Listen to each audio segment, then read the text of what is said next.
Baik, Anda masih bersama kami di segmen Bincang Halo Indonesia dan kita masih membahas bagaimana kemudian eksistensi atau keberadaan dari filantropi atau kedermawanan yang ada di Asia. Kita lanjutkan kembali perbincangan kita dengan Mason Tan. Mason Tan, this is something that is wondering me a lot, questioning me a lot about the existence of or the phenomenon of philanthropy or charity in Asia. Do you think are there still many or millions or even billions people who have kind-hearted heart to help others, are willing to help others?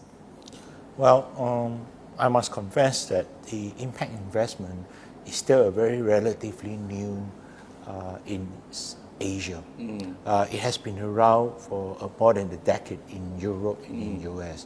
So impact investment is to the many people is still a very new idea, very something that they are not very familiar with. People here are more familiar with charity, philanthropy, writing checks, donations, but they are not able to understand how we can use the investment approach via the financial disciplines to help the poor and the people. So for us, there's something very clear. Number one, not every social enterprise is investable. Yeah. Okay. So what makes a social enterprise investable? It has to make sure the business model is robust, is strong enough. There is a offtake and demand for the goods and services. You do not start a business because you like the product or service. You need to make sure the business is sustainable when there is customers and potential buyers ready to buy your products. So to me, that is very important. You know, it may be started by a kind-hearted soul who want to help the poor, but when there is no market, sorry to say, it is not investable. Yeah, good product, but no market is like useless. Okay, so I believe that in doing so, it is not easy. I mean, like in battling the poverty is not easy. I mean, like there are some huge problems that you guys are facing there, like the fundings or even the cultures and the coverage area. So what are the challenges that are faced by TBN Asia? Yep. So in the case of, in the course of when we meet many social entrepreneurs in Indonesia, in Malaysia, Philippines, Thailand, first thing we realize that while they are very passionate social entrepreneurs, they are not financially savvy people, meaning they don't understand the importance of maintaining a budget, a proper cash flow. They are not financially savvy people. So our role as investors when we come in is to become their partner to help them to manage their finance, to manage their cash flow, to manage their business models. And I think this is very important. And because without sustainable business model, your impact is not sustainable. And therefore, what we're trying to do is to help to encourage people to be more open about, receptive about our suggestions.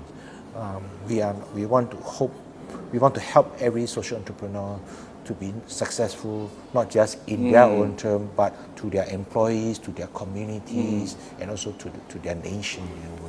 Okay, just like what you said just now. I mean, like they are not financially savvy people, and do you guys face like a difference or different treatments or different approach to those people like in the urban and the rural?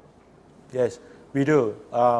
We often have to argue and fight with social entrepreneurs just to make our views and opinions across the board. That's why we are very careful, very selective in who to invest. We need to make sure the person is teachable, able to be strong, and like I said earlier, passionate. Because business is always up and down. If the person does not have a very strong heart, you get fainted very easily. Okay. The last but not the least, what is your hope for the social values, social enterprises in Asia, especially in Southeast Asia? Sure. What I hope to see is through this TBN Asia network, more and more people will be involved in helping the poor in a more sincere, in a more forthright manner. As I experience, impact investment is involve what I call patience capital. Passions capital. It's not something within invest within 1 year, you take your money back. You maybe need to invest between 7 years, 10 years, or even 20 years. But you still get the money back. The question is time. When I talk about patience capital, it is not just about money, but also your emotional patience. Because sometimes when you talk to different people, they come from different background and they don't understand. What I've learned is you have to be extremely patient with them, because many of them, if not all, are hurt people. They have been cheated, they have been disillusioned, they have been disappointed. We need to give them hope, real hope, and say, I really want to help you to become successful. Real hope. That's what we hope for everyone in Asia, especially in Southeast Asia. Thank you, Mason. I adore what you guys doing in TBN Asia, and we hope that no more misery but happy. So may peace and prosperity prevail on earth, especially in Southeast Asia. Thank you for coming, and also good luck for the upcoming event. Thank you so much. Thank you for the opportunity. Oke, baik pemirsa, demikian perbincangan kami bersama dengan Mason Tan selaku Vice Chairman of TBN Asia. Dan jangan kemana-mana karena kami akan kembali dengan beragam informasi menarik lainnya. Tetap bersama kami di Halo Indonesia.